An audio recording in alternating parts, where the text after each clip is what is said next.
Okay, welcome. You're listening to Beyond the Front Door podcast with Lindee and Rhea at Peak Properties, and we are real estate agents here in Cheyenne, Wyoming. We bring you stories that make you laugh, cry, cringe, inspire you, scare you, entertain you, all the things. So come on in. We put the real in real estate. Yeah. So for everybody listening, this is our 101. 101, we're into triple digits now, episode. And we'd like to welcome Misha and Darin Westby with Westby Edge Brewing Company. Is that the official name? That's it. Yeah. Okay, good. Anyway, we just want to welcome you both for being here. Thank you so much. Yeah, thanks for having us. Of course. And we hope to hit on every single one of those things you said, laugh, cry. That's what we want. Yeah. All in one episode. We'll probably do it. Okay, good. So the Needs Inc. Yeah. Why am I already drawing a blank? Kristen. Yes, Kristen Aaron was in here yesterday as our 99th episode, and she made us do all those things. Laugh, cry, cringe, all the things. When you're and really when she was talking about as a nonprofit agency, they provide the food, shelter, and then of course clothing to those in need. And the way she described it was investing in human dignity. And we were like, it was so good. She was really good. She was really good. So anyway, well, we're wondering if you could start off and just tell us a little bit about yourselves, where you're from, how long you've lived in Cheyenne, how long you've been married, your family, that sort of thing. We have been married almost 32 years. 32 Congratulations. Years this December. We we've lived pretty much our whole lives in Wyoming, but I was born in Montana. He was born in Colorado Springs. Okay. Got here as quick as we could. Yeah, we did. I love that. When we were both about five. Yeah. So, and we have 3 amazing children, 5 amazing grandkids, a 6th on the way. Oh, very nice. And yeah. So did you both just move to, you said you're spend most of your life in Wyoming. Did you come straight to Cheyenne, or did you take a couple detours? I grew up in Rollins. He grew up in Casper, and we met in Laramie at the university. At Mingles, where everybody meets. Yeah. Mingles, yes. Yeah. There's a Mingles in Gillette, or there was anyway in Gillette, so we know that too. Yeah. No, we had a deal. We both graduated at the same time, her with her law degree and me with engineering, and we made a deal. Whoever got the first accepted job offer, the other one would go and be the caretaker of our kids. We had 1 6-year-old and 1 brand new baby boy. And so I got the first job offer, but it was in Detroit, and we realized we didn't want to raise our kids in Detroit. And so she got the first accepted job offer here with federal magistrate Judge Beeman. And so I got to be daycare daddy. I don't know what Mr. Mom for as long as I could put up with it. That is really awesome. And I mean this in the best way, during a time where it wasn't as socially acceptable maybe back then. Yeah, that's kind of true. Yeah. It was fun until it became work. I know. Yeah. Really quickly when our son began to walk, or not walk, crawl. It became physically work, and I said, I will pay somebody $100 an hour to do this. And boys, so, really the goal of I say this all the time. The goal of raising boys is to keep them alive, right? So yes. True. Do you have all boys or girl, boy, girl? Oh, okay. Yeah. So the one boy. Yeah. So that then started our career. Her in law, me in engineering. Private sector, then public sector with state parks and culture resources, and spent most of my career there, 20 years with them. And then the governor asked me to move over to YDOT and take a look at that for the last almost 2 years now. Very nice. There's been a lot of people on our podcast that have worked for YDOT. Or work there now. Yeah, or the Department of Revenue, one of the two. It's a huge, it employs a lot of people. Yeah, we have YDOT 2,000 employees. Yeah, so we had a handful, I think. It's a good possibility. I started out in private practice with Hearst and Applegate for 10 years, and then went to the Attorney General's office for the next 10 years. 12, 14. That had to have been interesting for sure. It was amazing. Yeah. I got to work on the most incredible cases. It was really incredible. And now I'm the district court judge in Albany County. I did not know Awesome. that. I didn't know That's that either. That's amazing. Okay. My uncle, John Renison. Oh yes. Yeah, that's my uncle. He Yeah, is one of my all-time favorite people. that's what He people is- always say. He was wonderful. He taught me and so much about civil rights law. He was my boss for probably Most of the those first 10 years, probably. Yeah, Mhm. yeah, that really was true. But he was wonderful. Yeah. So how long have you been doing that? Been the judge over there? 2.5 years. Very lovely.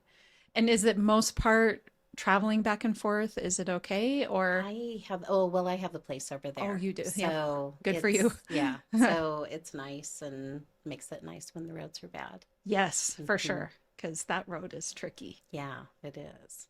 Yeah. But yeah. Damn white out. I know. If only they would put out some Right. snowplow drivers.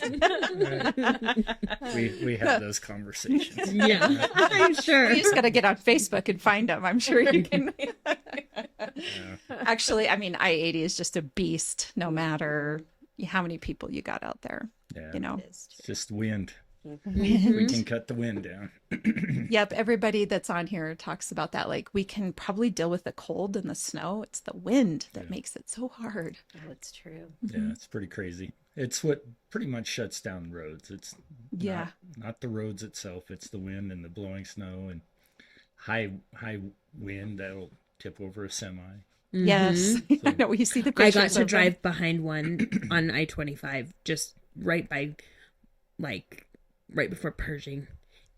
Tip over. It's like slow motion. I was right behind him, and I was like, oh, and he like, yeah. Yeah. Luckily, he was not like injured badly, but I was like, oh no, I know. Yeah. he's tipping. Oh yeah, that's happening.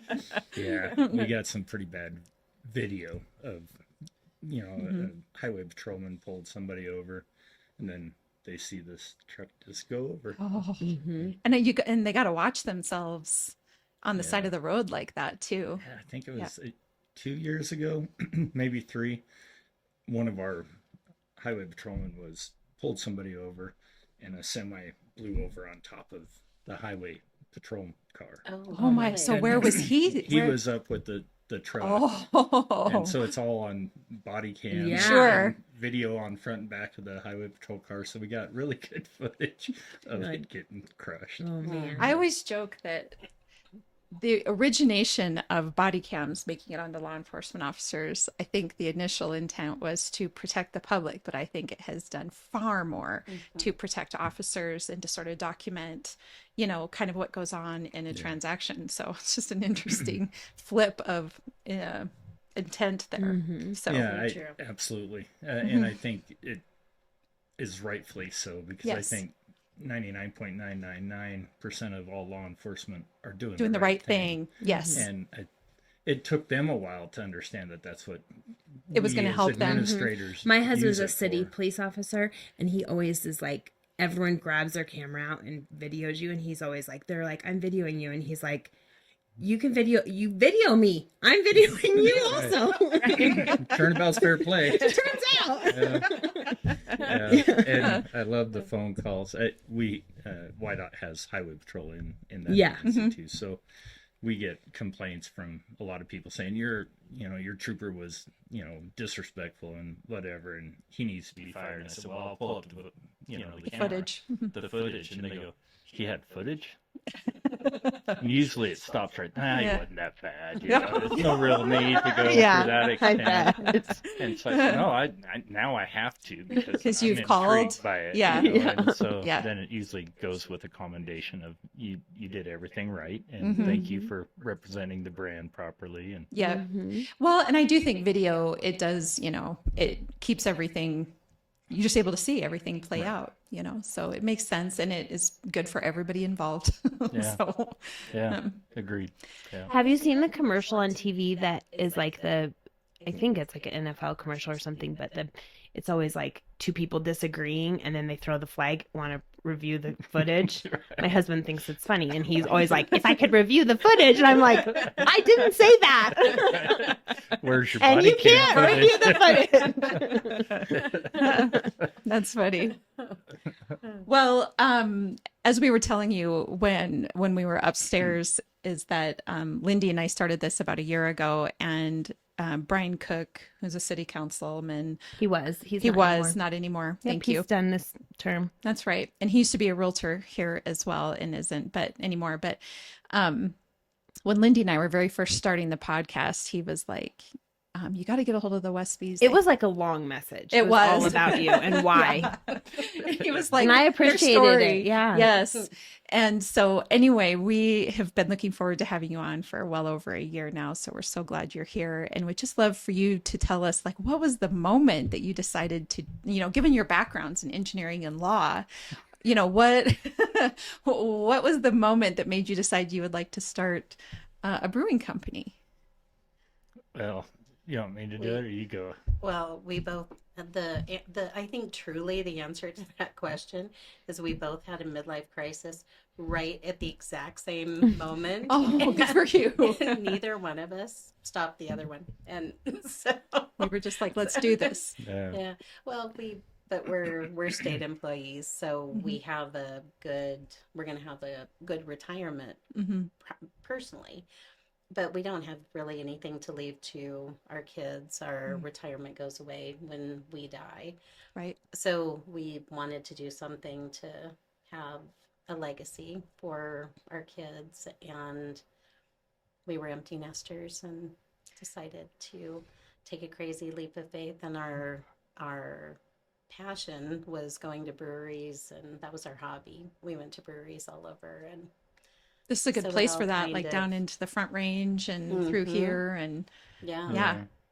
And what really kind of tipped it is we've been 30 plus years in Cheyenne Frontier Days. And she's been on numerous boards, nonprofits. And Sure. I spent most of my time at Frontier Days, or the Brewers Festival. And so the Frontier Days was timing out. I've been through everything, every volunteer position out there, from first year volunteer to chairman of the board of directors and everything in between. Wow. And so that was coming to an end in August of 19. No, August of 21. And so when the midlife crisis. Was that during the Mine- pandemic by any chance, or? Well, right before. Right before. Yeah. Okay. And so we started thinking, well, Frontier Days is winding down in a couple of years. This is in 2019. So what is going to be our next community involvement? Cheyenne's been wonderful. Wyoming's been wonderful to us and our family. And so what was going to be that next community involvement now that Frontier Days is winding down? And so we, at the same time, right in 2019, the Reed Rail Corridor, the marketing on the corridor property was really hot and heavy. That we just got a tax ballot initiative passed. And so we said, well, let's look towards the Reed Rail Corridor properties and see if there's anything available. And so we looked, and there's a handful of properties down there that we thought would have been cool.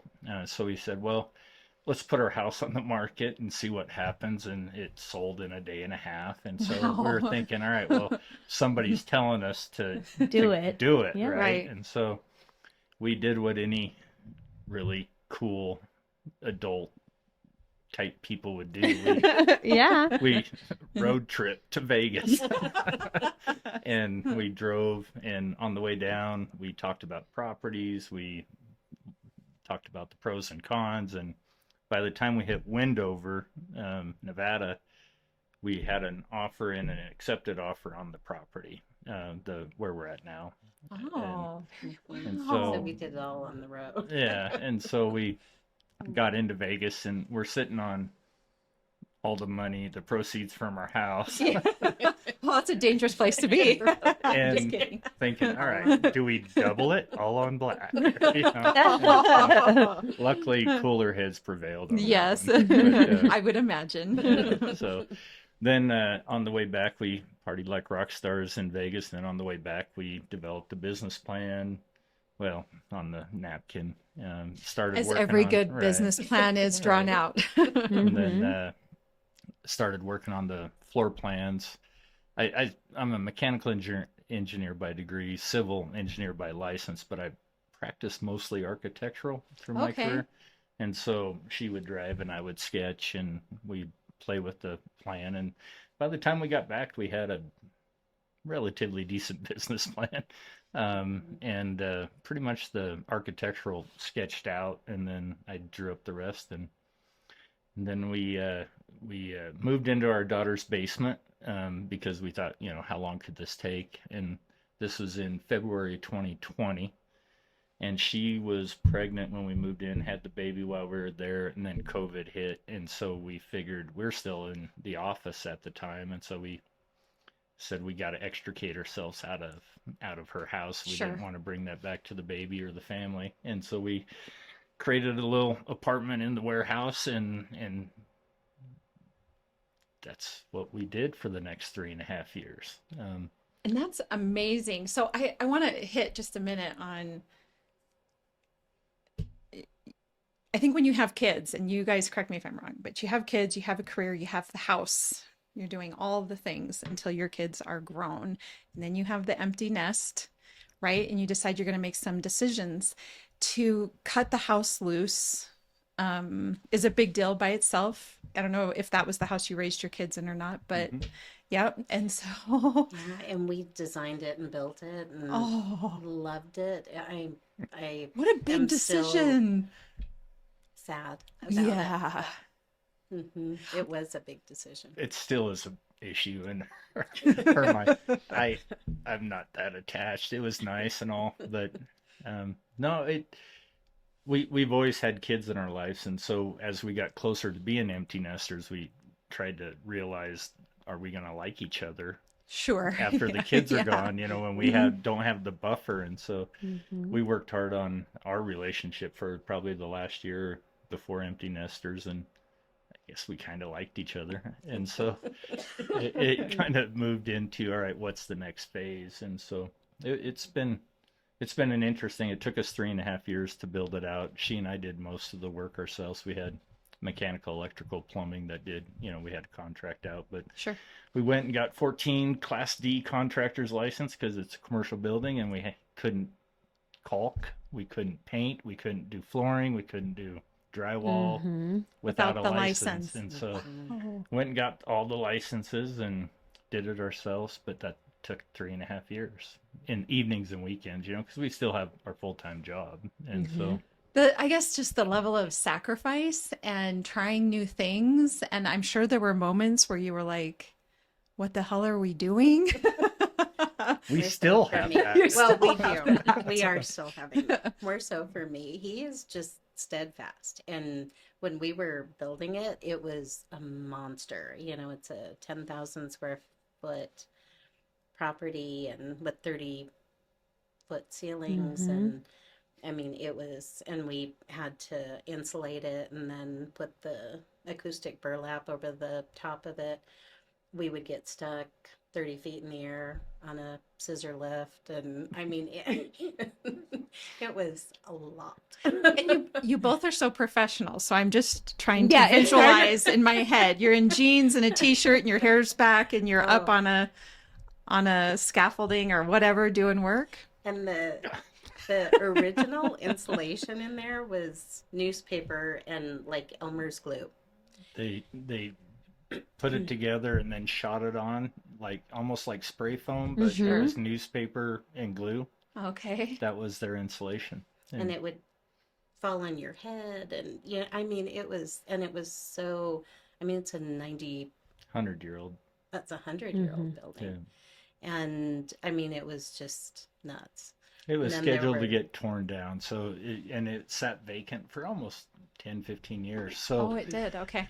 So nothing was done with it for a long time. I mean, Dave Tubner and Warehouse 21 was in there using it kind of as a workshop while they were building their new addition, to where they're at now. But prior to that, it wasn't used very much, and it was scheduled to be torn down and build something new there. So it was in super bad shape. But as we always say, I mean, when we walked in, you have to vision it, but it had the coolest vibe on the planet. I mean, the tall ceilings, the clear story, the wide open space, and it was wood. It's fixable. Yeah, as an engineer, I can fix it. that. A lot of the other properties were brick and steel, and I'm not a mason nor am I a welder, and so the wood kind of attracted us to this property, and we've been talking with Dave and Dean Dexter, the two property owners there, and said, we'd like to try to do this, and we had to convince them to let us do it. So yeah, but the first year we were in there, she likes baths, but we didn't have a bathtub, and so we bought an inflatable hot tub. Yeah. Yeah. And that is how we got through the first winter. But then the second winter, I realized we weren't getting anything done that first winter, so I didn't put the hot tub up the next winter. So, but we expedited the bathroom space, and That's so, the bathroom is important. I Yeah. I don't disagree Yeah. with you. But yeah, so that's kind of the progression of we just move around the warehouse and finish one area, move to another area, and finish another area, and just keep moving around until we got the property to a point, and then our daughter's the brewer, our youngest daughter's the brewer, and, Amanda. Right? she's our oldest. Okay. Brennan's our youngest. Okay, okay. She's the brewer, and we promised her. I said the revenues aren't coming in. All the expenses are going out, and we're hemorrhaging thousands by the day. And we just needed to open. So I said, I got to focus on getting the business open. And so we said we'll put the brewery on the back burner for the time being, But the second we're open and we got revenue coming in, we'll refocus our time and get the brewery open. So June 1st of 2023 rolls around. We open the doors. It was the biggest soft opening I think I've ever seen in my life, but it was crazy. That's And- amazing. It is amazing. But so day 2, she goes, "All right, we're open. Where's my brewery?" Yeah, And yeah. so I said, "Oh yeah, well let me call the mechanical guy so he can finish the venting of it." And so I called him. He goes, "Darin, it's still going to be 6 months. Oh, The part that you needed, I didn't order. You didn't tell me to order it." And I'm so I had to tell her it was going to be a little longer. So we tried to expedite that, but we got. but you had regular beer in there, correct? Yes, Yeah. we So had you were all still the able to guest serve apps beverages and all the and- things. You were just waiting on the brewery part. Right. Okay. So we finally got her first beer through the wall In October of 23. And then so your daughter specializes in that's her niche is the brewing part. it's her job. Yeah. That's her job. Yeah. Okay. She has her degree in biology, and she trained with the brewer at Blue Raven for, gosh, a year and a half. Did 1,000 hours. And Wow. Then went through a couple programs and got her master brewer's certificate, and Wow. so yeah. Just the commitment to it all and the It time. is. It's just amazing. Yeah, and Amanda does all of the event planning and all of Yep. the email. And then our daughter-in-law, Jamie, does all of the social media and Facebook and the Yeah. website. So yeah, Interesting. it's a whole family. Yeah. And our Fair. son does, what do you call it? You count all of the things. When you count it all, Uh-huh. Inventory. He does Oh, the yeah. inventory. inventory and the heavy lifting. So let me ask you this, because this happens a lot where parents will start a business in the hopes of passing it down to their children. And sometimes that doesn't pan out. So the kids don't want that business, right? And I can tell you from experience because my mom owned a bar and grill up in Gillette for about 10 years. And I think that was her eventual goal. My brothers and I were like, we do not. It's work. Yeah. The restaurant industry is crazy. I Yeah. think anybody to develop a work ethic should go spend a year in the restaurant industry because it is a very hard, demanding job.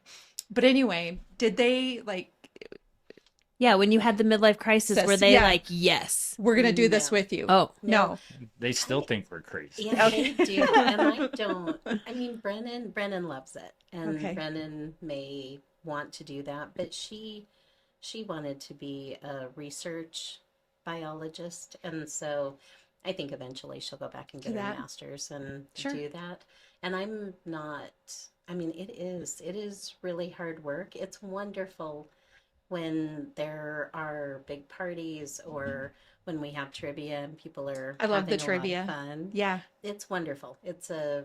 Then I enjoy it immensely, but I'm not even really sure I want them to do it full time Forever. Mhm. or forever. But Yeah. it's been pretty, I don't know, it's been pretty wonderful. And the further we get into it, the better we do with staffing. And I Sure. mean, we're so fortunate. We have a good majority of the people we originally started with. They're amazing. And so it just gets better and better. So I love the Well, adult that says snow something cone. about you guys, I Yeah. think. If, Yeah. I was just Don't you saying I think- love, yes, sorry, we both talked. Oh, yeah. Go I was ahead. just saying, that says something about them if you guys hired people and they stayed with you. Yeah. They It must must be a really good working like environment. working They must there. enjoy working for you. we try to be good Yeah, employers. it's an interesting industry that I think it's just really interesting. I think when we first started, everybody that wanted a job had a job, and it was almost like we were selling ourselves to the point You want to work for us. you want Yeah. to work for us, you know? Yeah, yeah. And now I think, to your point, I think we built a decent enough business that people that work there will make money, but then also it's a fun space. It's an inviting space. We're decent humans, I think. And So so you're probably more than decent. I think, number one rule in life is don't be a dick. And sorry. No. Nope, that that's out. exactly But, right. and that's not our philosophy, but that's kind of how we just treat Yeah. people Yeah. decently, and in hopes that they reciprocate on the brand side of the house, because our name's on the side of the building and Right. inside the building and on glassware. So brand management is very important to us. And if you can't manage the brand, I don't want you working for me. Sure. And understanding that rising tides float all boats. If you do your job, we'll do our job, and Yep. we'll all do well. We'll do better together. And so it's the atmosphere, it's the people, it's the product, it's a lot of things that need to happen all at the same time. And we try to not necessarily train them, but talk to them a lot about brand management, talk to them a lot about the why. Why is it important to smile?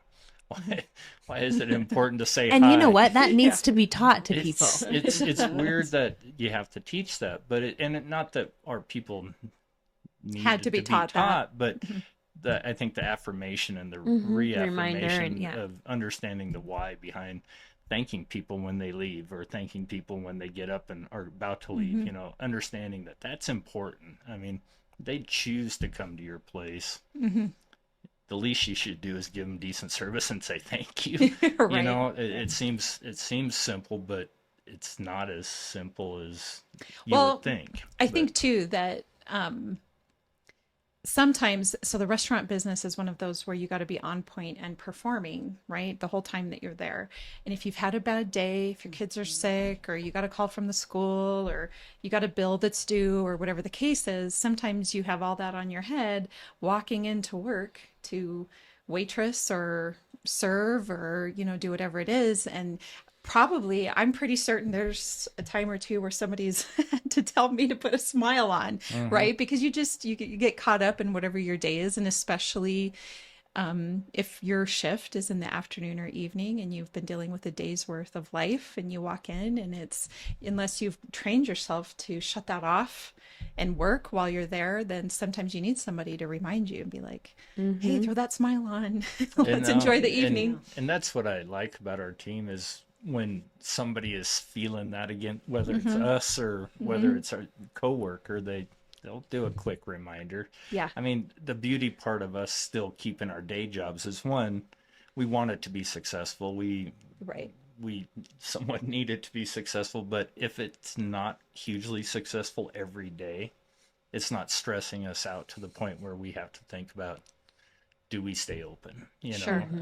how are we going to pay salaries? I mean, she's always worried about making sure that we've got people here, not necessarily that left other jobs, but they're Relying on relying you a on little bit. us Yeah. to help them pay their bills and survive and get better. And she's really good at life coaching all of our staff and talking to them about insurance and talking to them about their future and what does it take for them to take the next step for their life. I You know, love which that is that you cool. do And that. we got a lot of our staff. Well, one graduated college, one is about to graduate college, and just They're doing amazing things, but it's really I absolutely did not expect this to happen, but I feel like they're family. And I was just going to ask if they feel like your kids or your yes, family. they really do. And so I care about them deeply. And so I think it just naturally happens that way. Well, what I want to tell you, when we had Kristen on here from Needs Inc. yesterday, and we were talking about, like, even on the level of people coming in and needing food or clothing, and that really the staff of nonprofits are often in a position of being a cheerleader, being a coach, kind of walking them through the next step of what they're going to do, like once they have this meal or once they're going to, kind of what their plan is to become a little more sustainable. We talked about the fact that people need life coaching from all the way from, I just need food to eat today, all the way up to owning your own business or running for public office or, whatever it is that you're going to do. And she made the point that life coaching is like a luxury. It's a privilege some people, To yeah. some people. It's not something They're that not all have everybody access gets. to people like Like you you. who opened a business. and that that's you're super just cool. doing it as being their, being the owner of the business and providing that to them. It's that's just really great, because I understand that life coaching is a privilege, but when she said it yesterday that not everybody has that, I was thinking, you're absolutely right. Like we all have to take it wherever we can get it. Right. And the fact that you're providing it in that environment is really cool. So I think love that. it's pretty obvious. Neither one of us got where we got by ourselves. I mean, we had others helping Coaches, us along the yes. way, and mentorship, and relying on others to get you over a hump or give you some guidance or just be an ear to bitch about.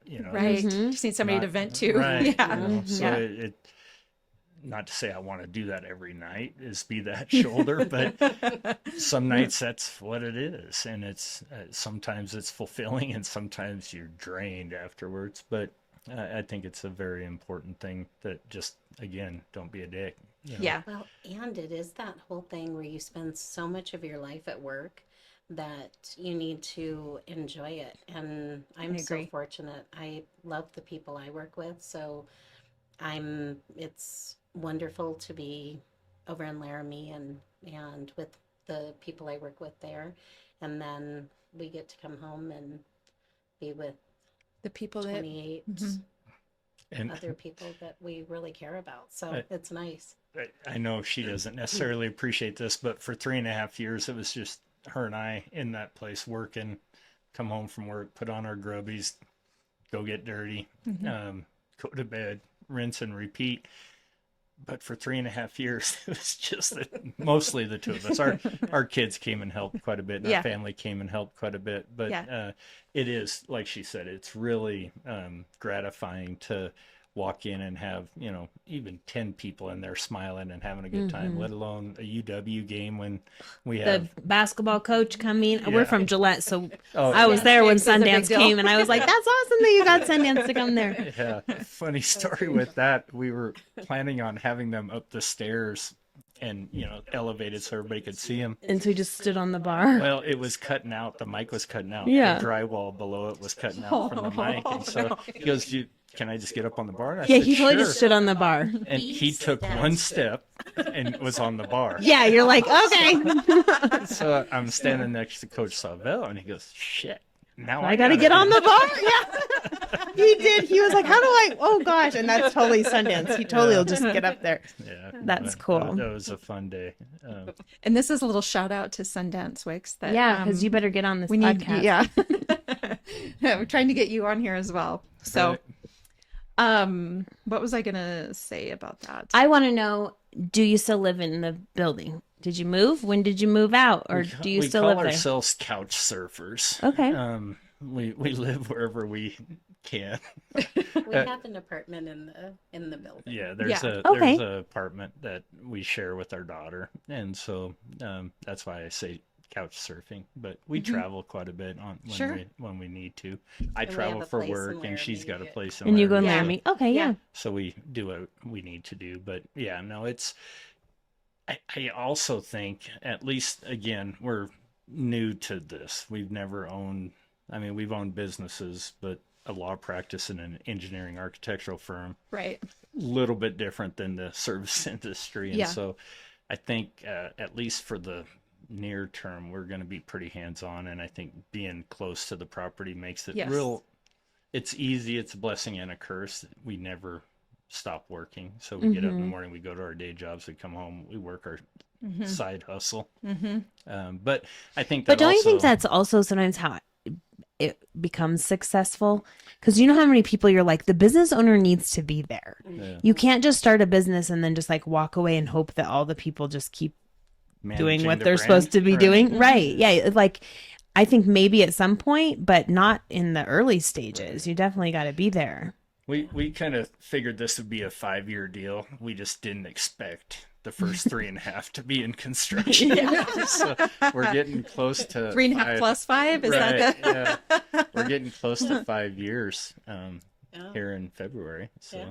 so yeah, so it's, but yeah, no, I think living there, being a part of it on a day-to-day basis helps us learn the industry, us learn the revenue side of the house, the expense side of the house, learning what an accountant does for us, all Yeah. those things, the product delivery people, all the things that I never had to deal with orders, food Sure. order.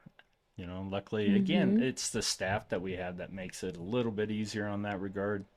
They help us out because they're all, for the most part, I'd say professionals. Not that this is their only job. This is usually their second job, but they've been in the industry for many years. So Yeah. we, I think it's just like anything else. If you show that you're not perfect, people are willing to give you feedback and offer suggestions, sometimes too much. But We understand. yeah, but I think being willing to accept ideas and suggestions and not just go, yeah, thanks, but act on them, then that breeds a little bit more ownership in our staff. And pretty much everything you see behind the bar is not she and I. It's been recognition from the staff that, hey, I bartended a lot, and what you got going on here It's not working. It's not working. It could be a lot more efficient if you did this, this, and this. And so listening to them and actually doing what they ask makes it a little bit more effective. I like what you say about not presenting yourself as perfect. I think, I don't even know that I fully understood this until well into adulthood, that like from a faith-based perspective, God does his best work through your weaknesses, through, because that's what problems are, what bind people, bond. Sorry. Problems are what bond people. Weaknesses or area opportunities for growth, if that's what you want to call it, is what, because you not knowing what's supposed to happen behind a bar, I wouldn't call that a weakness. It's just, that's not something that you've done, in the past or whatever the case is. It's somebody Usually else's on strength. the other side of the Right. Yeah, exactly. You know how to bring the beer to your lips. Right. I know. We know how to do that too. But I think that if more people are willing to embrace their imperfections and the mistakes that they make and understand that mistakes are just a part of the growing process and not the end of the world, all of those things. I mean, you hope, at the end of the day, when you've got all your money invested in something, a mistake can feel like a really big deal, especially if it's a financial one, for sure. But other than that, I guess my point is that I just love when people talk about imperfections and, learning and growing and, taking everything as a stepping stone to what you're trying to do. So I love that. It's important just in growth in life, not just in our business, but I think you have to have grace. You have to show grace and accept grace, right? And you have to be willing to put a little blood in the water to show that you're not perfect, and Right. and to allow people to feel comfortable giving you that feedback. Otherwise, they won't tell And you. Yeah. Even in my current day job, as the director of the Department of Transportation, I sit down, everybody just looks at me like, well, what are you going to say? Yeah. Right. I So imagine. it's taken a while for them to feel comfortable that, no, I'm a part of the team. I'm not. Yeah. Yeah, I do Yes. want to hear I'm not your Lord and opinion. Emperor Yeah. over it. Right. Yeah. I mean, Yeah. I have an idea, but there's 7, 8 of us around the table right now. Why don't you guys, let's talk about it? And I just don't want to open my mouth and all conversations stop, Ends, because right. then what's the point? I'll just stay quiet in the corner until you're done, and then I'll say what I think, and then Well, it can does us no decide. good to hire experts and then not listen to them. Right. Right. That's Yeah. so true. Yeah. So, Yeah. but you have to build that comfort level, the safe space, the psychological safety of being able to know that it's okay to have a conversation for improvement. And I don't know, I always ask for feedback all the time, and so hopefully that shows to my team that it's okay to give me feedback, and because I'm going to give you feedback. Yeah. Let's this exactly. be reciprocal. Right. Yeah. So it can't be one way, because Yeah. again, just like everybody, we want to grow, and we want to get, better at everything that we do. And so it's fun to show that opportunity. I have a little whiteboard that I put all the things that I'm trying to grow personally on, like know my impact, situational awareness, setting awareness. Just when I sit down in my office, do I make it comfortable for somebody to come in and give me feedback, or is it Yeah. daunting to walk in my office and talk Sure. to me about it? And so those types of things are important, and it's the same at our place. I think there's several people that I think now understand that she's a judge. Sure. That they just think that this is our only job. And Oh, so sure. for many, many months, I think they thought this was our Well, they'll know now because I didn't know that, but now we'll tell everybody. right. So I think it's fun to watch the ahas Yeah. come in. They go, "You're a judge. What are you doing? Cooking and bartending and doing dishes and sweeping the floor and cleaning the bathrooms." And Yeah. the humility comes out pretty quick when you have to go clean up a bathroom after an accident or something. So, Yeah. but again, I think the good part about living the business is we won't ever ask anybody to do anything that Thing that we're you're not willing to do do. ourselves. So, And you've done a lot. You made a lot of sacrifice, made a lot of big changes. I just think it's so courageous. So that's awesome. Love it. it's been fun. We know a lot of people, and that's what we told.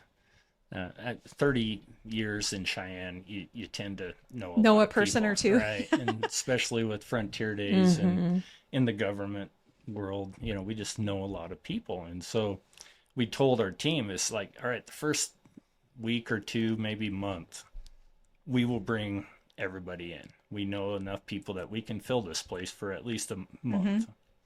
It's up to you to bring them back, because it doesn't matter how well people like us. If we have a product that isn't good, an environment Right. that isn't friendly and safe and warm, and service is bad, they won't come back. It doesn't matter how well they like us. And so I told It's got to them be a that good experience. It's got Yeah. to work both ways, and it's the team aspect that makes that work.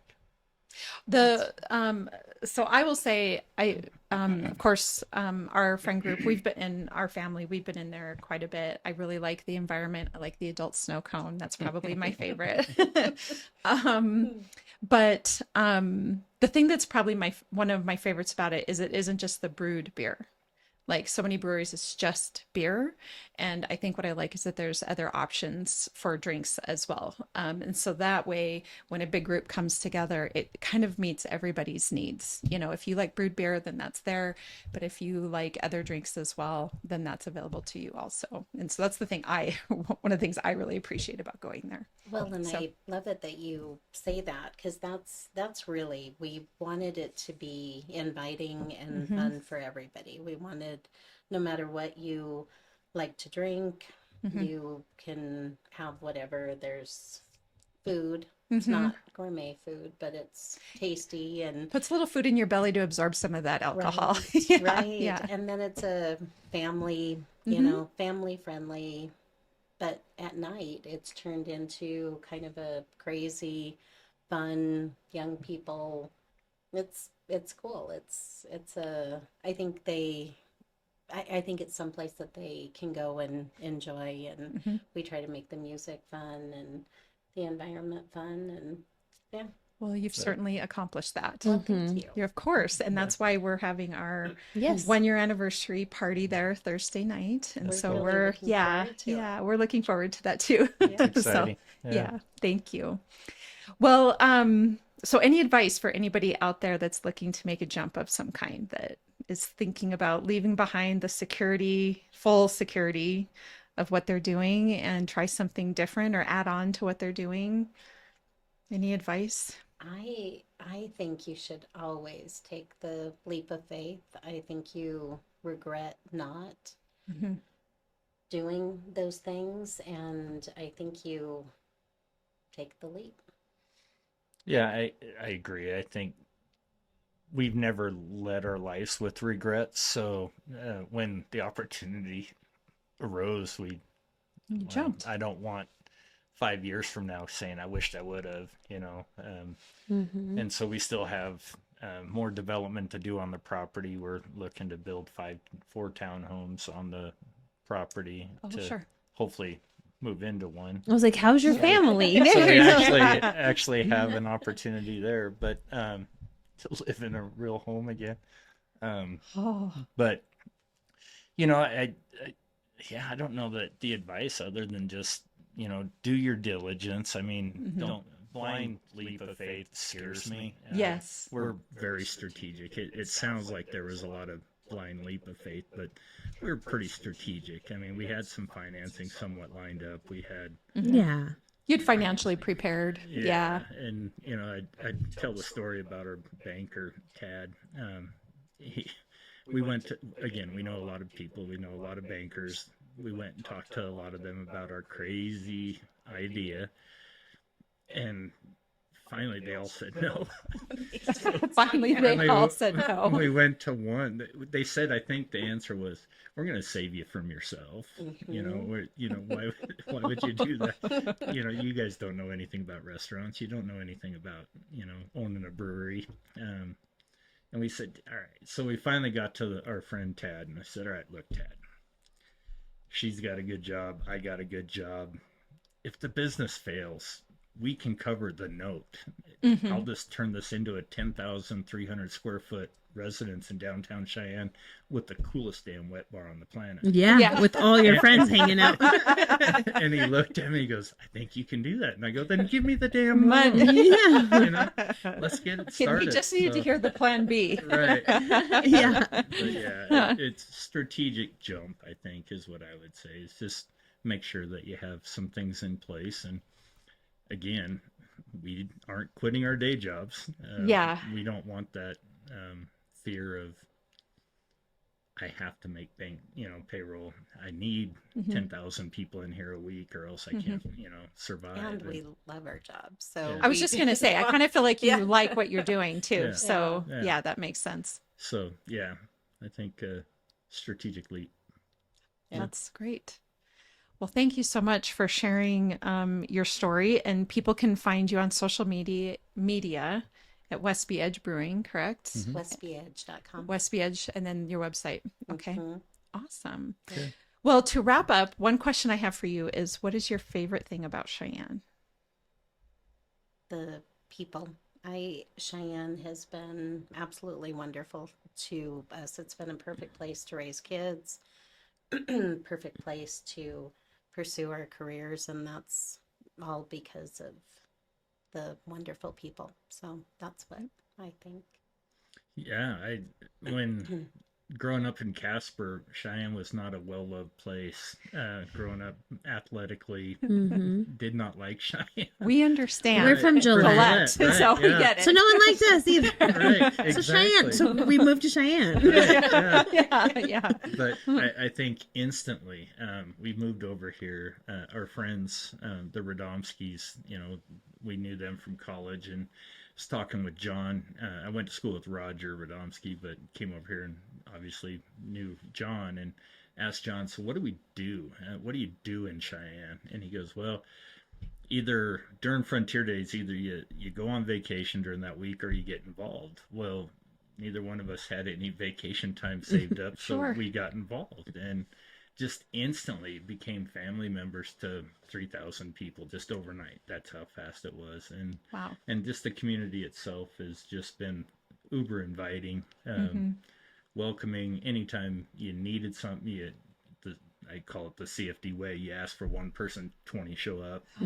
Yeah. And that's just continued throughout the whole career here. And that's why I said Cheyenne and Wyoming's been so wonderful for us and our family and our personal growth and success, that being able to give back is really, really simple for us to do because of the people. And a lot of them are coming back to show a little love for us. So it's nice. That is nice. It really is nice. So, and if we keep managing the brand, hopefully they keep coming back. I think they will. Yeah. I know I'll be back. So Yes. yeah, absolutely. Sorry, I've been also taking notes because I write the whole description. So if Yeah, I yeah. text something, it's because I'm texting myself. Sure. Yep. I can listen to the episode again, but I listen to it as I'm editing it. Anyways, my question is real estate related, and you kind of already You kind of answered it. have, but But if you had all the money in the world, where would you buy real estate and why? Or what would you buy? You want me to go first? Yeah. All right. So we've lived on the northern side in Cheyenne. anywhere in the world. Oh, Like, where would you go? Or would you stay in Wyoming? anywhere in a downtown environment. I think we've lived on the north side of Cheyenne, kind of a ways. And our son, when they first moved out, went to downtown Denver, and we got to go experience that while we were living down here. But it was COVID, so it wasn't as cool. But when we came out of COVID, I will never probably live outside of a downtown area. Walkability is just so cool. So cool, isn't it? Yeah. It's awesome. I love it. And so I don't think I'll ever go outside of a downtown area unless we have a boat up on Glendo, and we slip it up there all summer. And so Sure. we call it our lake house. So if we had to buy property, it would probably be a depreciating asset. Another houseboat On the water? in houseboat. in Awesome. Florida. Yeah. But so that would be mine. Yeah, Okay. That's how I feel about it too. Our house was beautiful and amazing, and I do miss it, but I do not miss the location. And living downtown has been wonderful. We walk everywhere. So Last night we And you went get on a like the big walkabout. city, that whole vibe, but you can still do it in a small town. Well, and that's I think moving to Cheyenne, we were instantly realized, growing up in Casper or Gillette, going to a Denver Broncos game was an ordeal. It Yeah. was a multi-night deal. Yes, yes. And a long drive. Now it's a day trip. Yes. And I don't have to live there. Yes. I That's can exactly just go how we there, felt. live out, it, walk and then around. come Yeah. home, Yeah. well, and lifestyle in Cheyenne, I think its quality of life is better than I think anywhere else.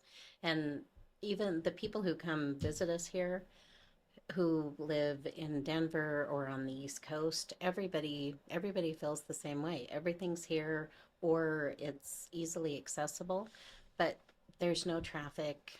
It's beautiful. There's space. It's Safe. It's safe, peaceful. It's hard because we peaceful. want to like shout it from the rooftops because it's so cool, but then at the same time, we want to be like, it's not that cool, guys. Well, that's why Don't come here. The wind. You'll blow away.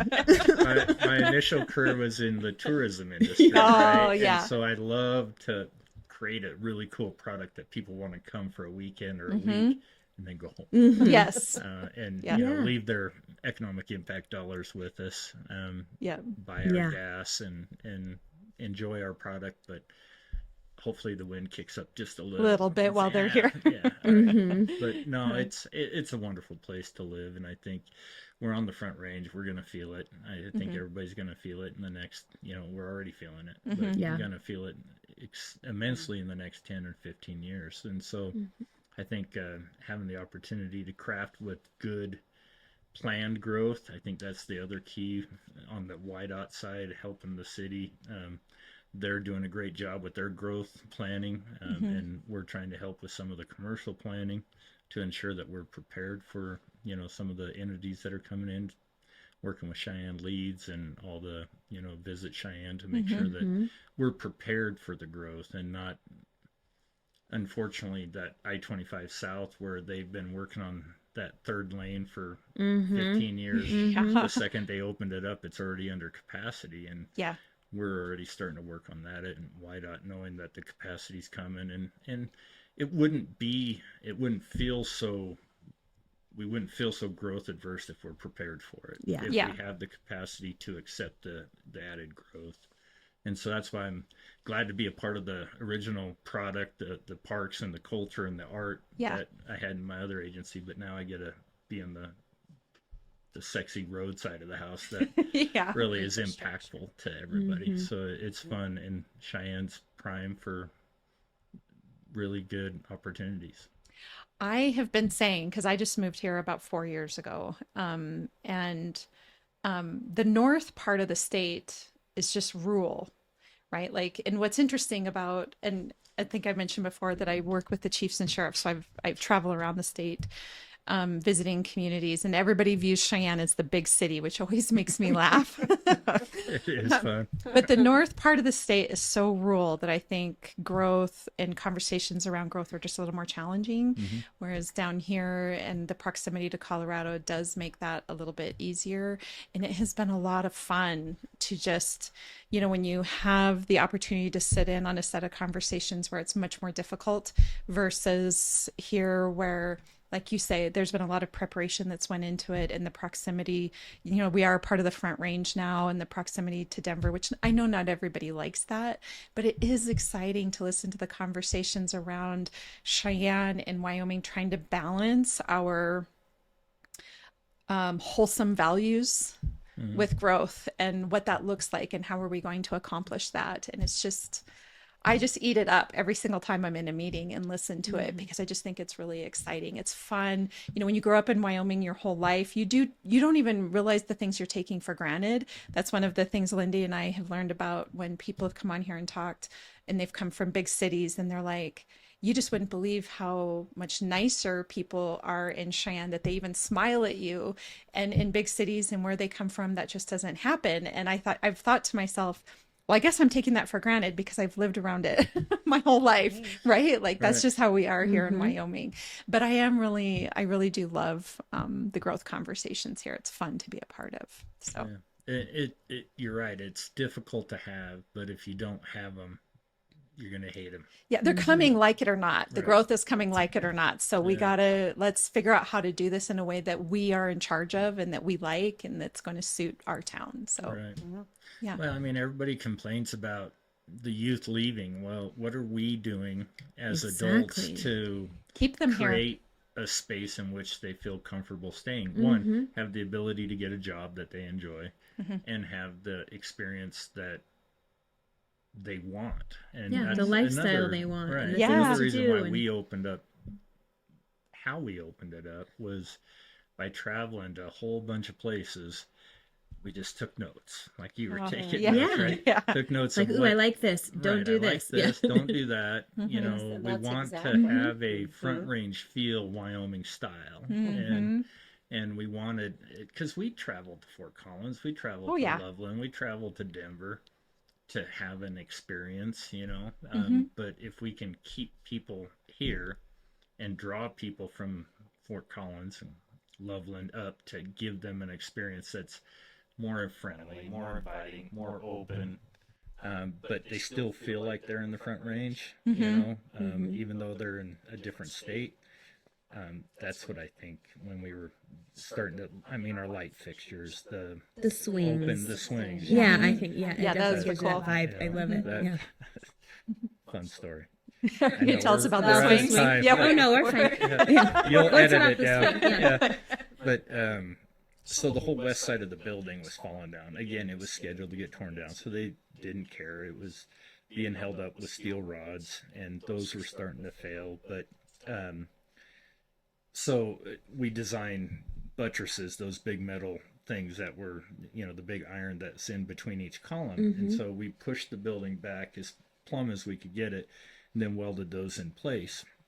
And we were just going to have interspersed tables throughout all that, but we were down in our family friend, the Quintels. Their son was getting married in Port Aransas, Texas, and so we were driving. Did we drive down? We drove all the way down there. I forgot that. That's a big state to drive through. Yeah, Texas is long. Yeah. But we got all the way down there, and we found this place called the Beer Hut. It's a big outdoor tiki hut bar. The car just miraculously turned into the parking lot. Sure. We must go here. Weird. So on one side of the tiki hut were these big wooden, comfortable bar stools, and on the other side were the exact same bar stools suspended by ropes. Well, they were all full. The bar stools on just the regular bar stools were pretty empty, so we sat in those bar stools and just shot daggers across the thing until they felt two of them opened up. comfortably, and then they left. So Give someone else a turn. right. So we went over and sat in the swings, and we sat there for a good hour and a half probably. Yeah, long time. And so we both just said, well, now we know why I over-designed the metal. I only needed about half of what's up there, but I wanted something that looked cool. Yeah. And so we over-designed it, and I said, now we know why we over-designed it to hang swings off of it. So Yes. the whole Everything trip happens back, for a reason, yeah, right? the whole trip back, she researched swings and hanging mechanisms and stuff. You like guys are that. very efficient on your trips. Like you accomplish a few things. Windshield time. Windshield sometimes work. time. Yeah. That's funny. Yeah. Well, I love it. I love everything. And it's sitting on me a little bit that you sell your house and you go to Vegas and you're closing on a property and you're making your plans. And that just is a good mixture of enjoying yourselves, and planning. I just really love that because I think it could be stressful. Like that could be a pretty stressful time as well. So taking a little time for yourselves, just like all of it. It all sounds really great. That's why it took 3.5 years. Yeah. There were some nights that we just took off and walked downtown and enjoyed what downtown had to offer, or we took trips. We took a lot of trips, but we needed to get it done. But Yeah. but, Understand. yeah. Well, thank fun. you Thank so you all. much. Yeah, That was thank so you much so much. fun. We're listening to excited your to story.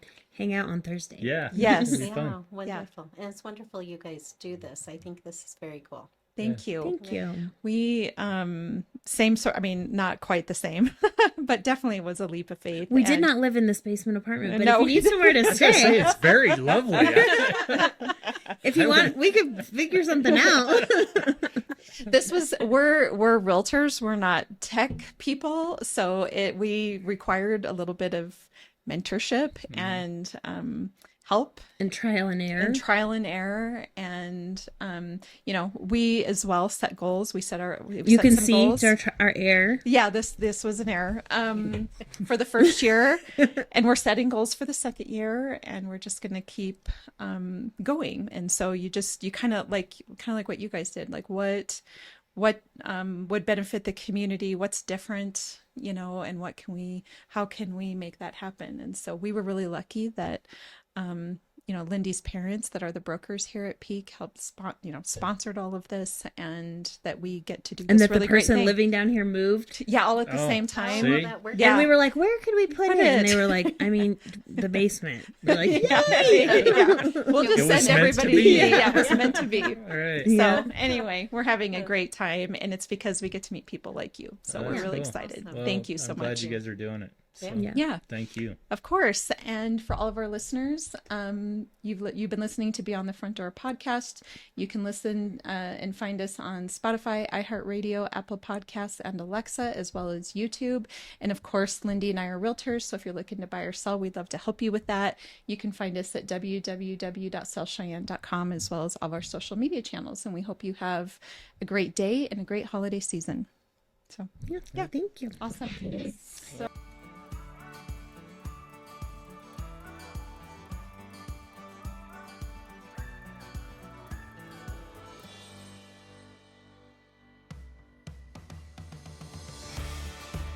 Whether you plan to buy, sell, or invest in southeastern Wyoming, turn to Peak Properties. Family and veteran owned and operated, we work diligently for you. Unlike other larger companies, we take time to learn about you, understand your specific real estate needs, and remain easily accessible if you have any questions. Being a veteran and family-owned and operated company means a high level of commitment, trust, and loyalty. Our family culture sets us apart. We work as a team. We develop not just professional, but personal relationships with our clients. When you choose Peak Properties, you become part of our real estate family. Looking to relocate to Wyoming or just move across town? Peak will be there for you every step of the way. Recognized for excellence and dedication in the real estate profession, we're proud to be one of the most trusted and knowledgeable names in our industry. Let Peak help you find your dream home or investment property today. Our agents will make sure you're informed and listened to as they guide you to fulfilling your real estate goals. Reach out today. We have sold and purchased several homes through Peak Properties, and each time I've been impressed. They are great about guiding us in the right direction and always being in our corner. Peak Properties. Let our family show you the way home.